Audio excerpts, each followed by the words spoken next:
We're going to now make pieced blocks A and B for our pillow. We want to open the embroidery file that is labeled 6x10 pieced blocks AB. We are going to load Polymesh stabilizer into the mega hoop for our project. I am actually going to be using only one thread color for the entire design that I'm going to piece and quilt using thread color 151, but it is your pillow. Feel free to use whatever color you would like for the chicken wire quilting on the design. First up, we're going to lay our placement line directly into the batting, into the stabilizer. Then we'll place our batting right side up, covering all of the placement lines. We will tack it down, and then we will trim the batting close to the stitching line, making sure also that you remove the batting that is in between these two units.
Once all your placement lines are stitched, we're going to take the floral piece of fabric, we're going to place it right side up, basically working the same steps that we just did with the pieced heart. We're going to lay it right side up, covering all of section 1. Oh, excuse me. Let's trim the batting first, and then we'll move on to that step. Got too excited. Okay. So trim your batting before you place your fabric. I know, I told you that. I still...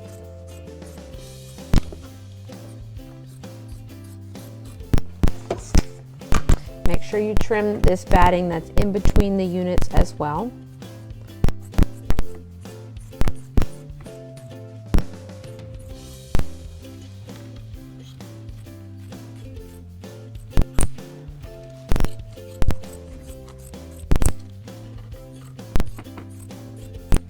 Okay, now we can place our fabric. So we're going to do the same kind of steps that we just, well, not kind of, we are going to do the same steps that we just did for the heart block. We're going to lay piece number 1 over top of section 1, right sides up, making sure that we extend beyond the batting and we're a little bit above that line. We're going to return it to the machine and we're going to stitch it in place, and then we will trim the excess fabric.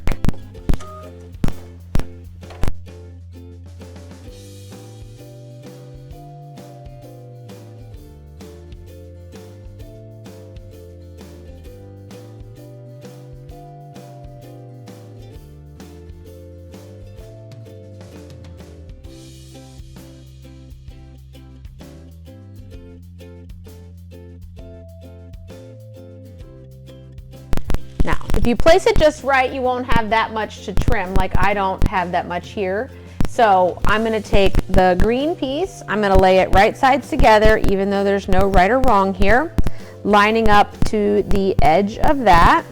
And then I'm going to tack this in place, and then we will fold it right side up.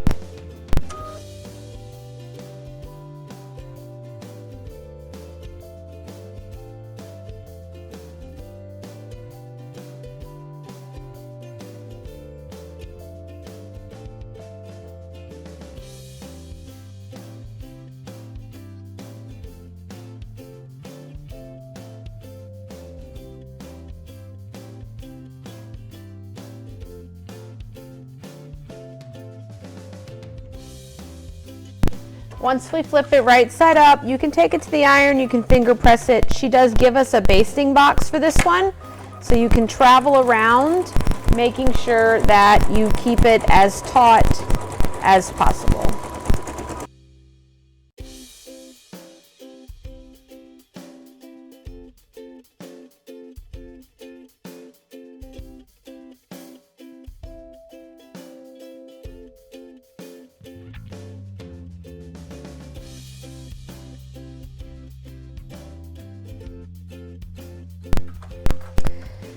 Now that this section is tacked in place, the next color stop is going to run the quilt design into this unit.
Now that this design is complete, we need to trim this excess away so that we can get to this without capturing any of this fabric. We want to trim approximately 1/4 of an inch away from that stitching line. So if you need a visual, you can drop in your ruler and draw yourself a mark and just keep yourself within that mark. Okay, doesn't have to be super straight. We just want it out of the way, but we also don't want to be flush up against that fabric.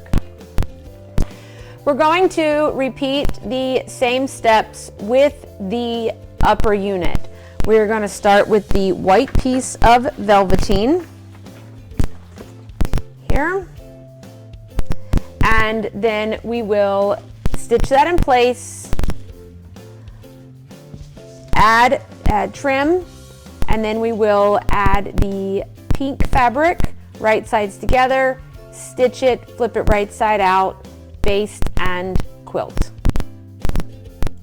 Okay, the same steps that we just did, but with the upper unit. I'm also still going to use the same thread colors.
Once your design is complete, we can remove it from the hoop.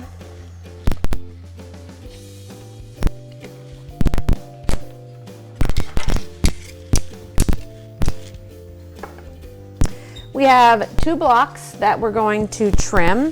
The larger block gets trimmed using the 4.5 by 6.5 inch orange pop ruler.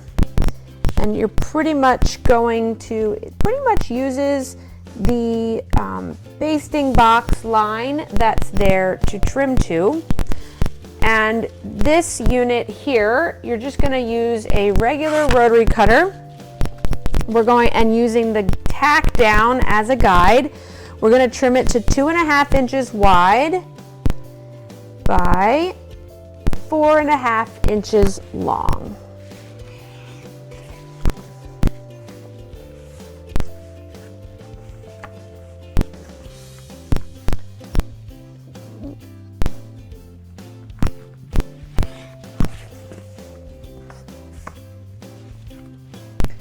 So 4.5 by 2.5.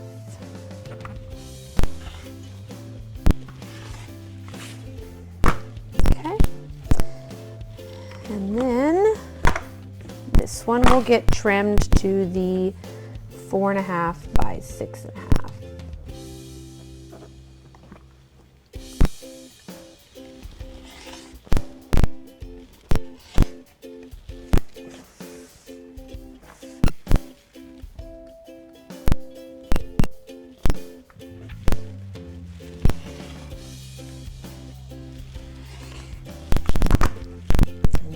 Have your 2-pieced block units to add to your pile of your previously finished blocks.